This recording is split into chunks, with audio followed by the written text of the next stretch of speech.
The European Commission has always been good at funding civil society. It's about 12 to 15% of our funding, and we are proposing to increase it towards another 22% in the next budget period. But NGOs and civil society want more than just the money. They are looking for a dialogue with us. They want us to look beyond the funding, and I think this is where we need to engage a lot better. Traditionally, we've used NGOs, or they have worked with us very much for service delivery. That remains very important, but as countries that we work with are becoming richer, more developed, we think we should move on from that role. We should also work with NGOs to scrutinize what we do, to help keep governments accountable on the effectiveness of the aid. And so they can more play a role as watchdogs, not just of their own government, but also of us, of the European Commission. Are we spending the money well? That would be an interesting role, we believe, for civil society in the future. This consultation will run until the 7th of May. We really hope that we will go beyond, if I may say, the usual suspects. We want to engage with civil society in the south and in the east, our neighborhood. We want to have replies for from some of the people that we may not normally reach, and we hope to reach wider than usual.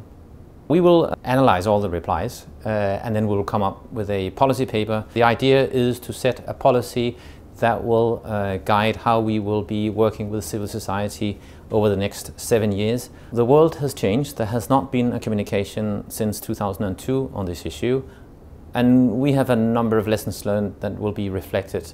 There's been the Arab Spring. One of the clear messages coming back from our partners in civil society in some of these countries has been to say, how could you go ahead and support those governments without actually hearing from us whether we thought that was a good idea? That is an issue that we need to address in the future. We'll have to find a way to make sure that when we do work with governments, government to government, we are held accountable by civil society. We find a way to make sure they can influence what we do. That has changed. There is a paradox here as well. Some of the countries that had revolutions, you actually see a shrinking space for civil society. Overall in the world, probably democracy is advancing, but it is a paradox that some of these countries actually pass laws that are restricting the freedom of NGOs to work and play the role that we would like to see. So the communication will also set out the issues that Europe would like to address in our policy dialogue with those governments, allowing civil society to play a role. You know, if somebody does not agree with you, that person is not your enemy. Maybe they have good advice to do things better, and that is the role that we would like to see civil society being allowed to play. Well, the advice that I would give to our colleagues in delegations is to get out of the office and meet with civil society.